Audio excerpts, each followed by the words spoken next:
Assalamualaikum warahmatullahi wabarakatuh. Perkenalkan, nama saya Salsabila Alia dengan NIM 20220033 bersama partner saya yang bernama Ferdi akan mempresentasikan mata kuliah BK Remaja dengan judul materi Bimbingan dan Konseling untuk Optimalisasi Perkembangan Sosial Remaja.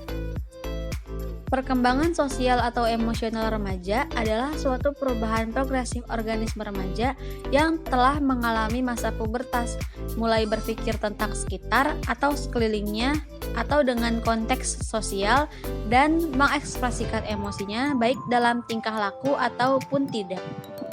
Lanjut di sini kita akan membahas tentang bentuk perkembangan sosial. Menurut Hartono, dalam aspek sosial dikenal adanya istilah perkembangan sosial, yaitu sebuah proses sosialisasi atau penyesuaian diri terhadap lingkungan kehidupan sosial dalam berintegrasi dan berinteraksi dengan lingkungan.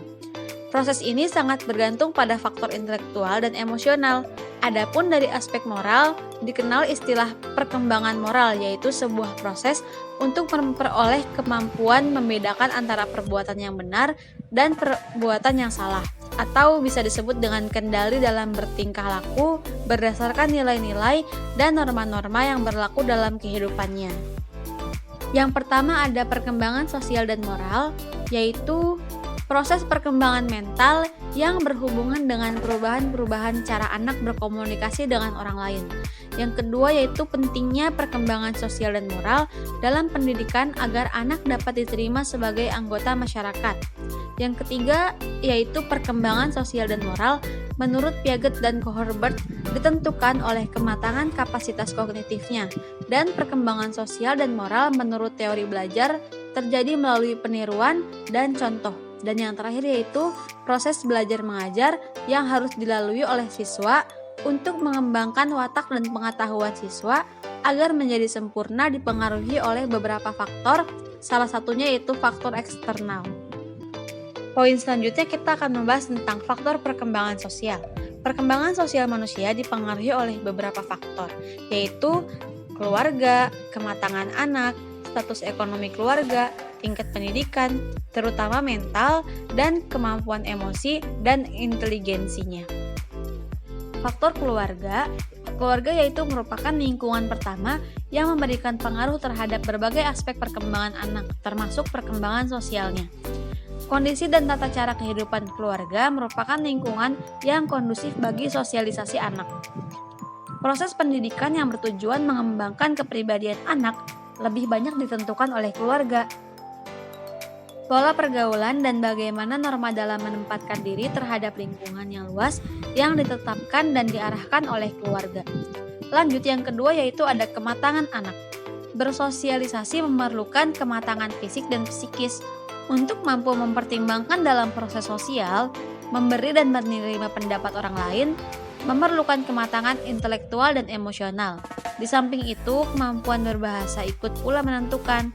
Dengan demikian, untuk bersosialisasi dengan baik yang dibutuhkan oleh fisik, sehingga setiap orang fisiknya akan mampu mengelola dengan baik.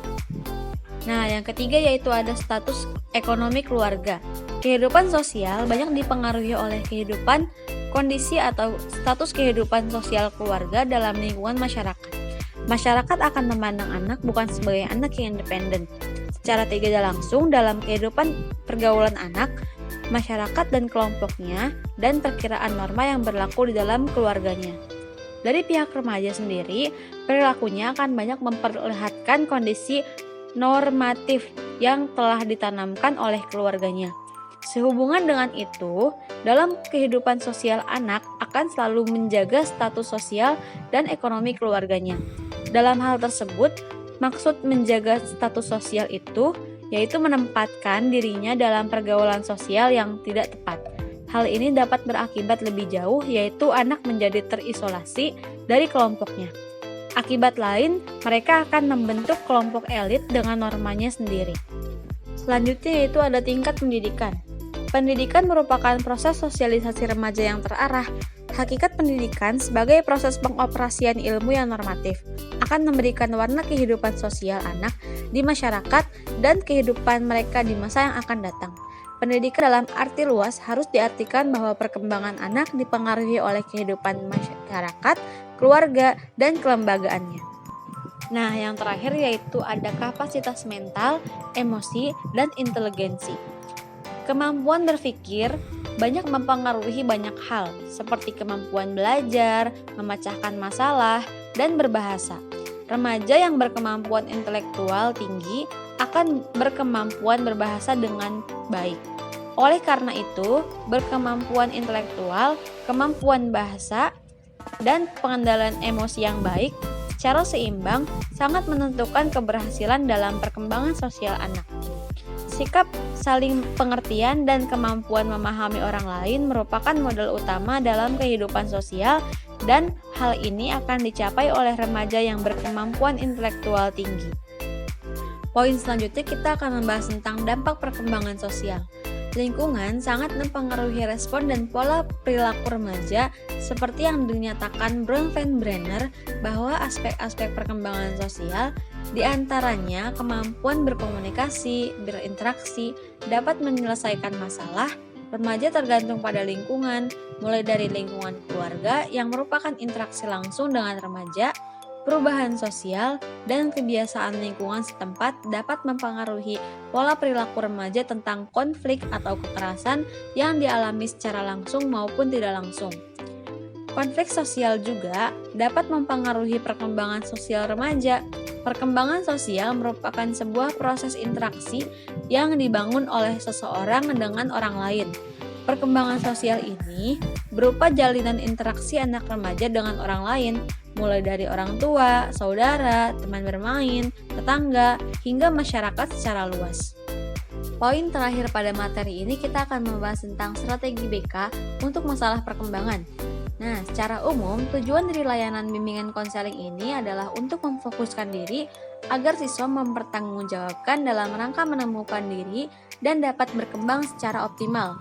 Selain itu, secara khusus tujuannya yaitu adalah yang pertama yaitu membebaskan siswa dari berbagai konflik psikologis yang dihadapinya.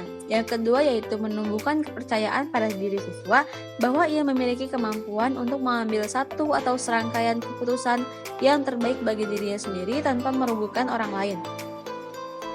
Selanjutnya yang ketiga yaitu memberikan kesempatan seluas-luasnya kepada siswa untuk belajar mempercayai orang lain dan memiliki kesiapan secara terbuka untuk menerima berbagai pengalaman orang lain yang bermanfaat bagi dirinya. Yang keempat yaitu adalah memberikan kesadaran kepada klien bahwa dirinya adalah merupakan bagian dari suatu lingkup sosial budaya yang luas.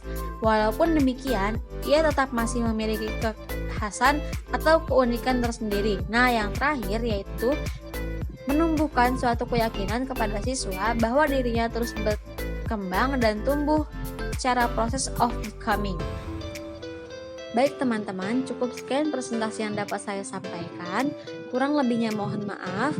Bila ada yang belum jelas bisa langsung ditanyakan. Terima kasih banyak sudah menyimak. Wabillahi taufiq wal hidayah. Wassalamualaikum warahmatullahi wabarakatuh.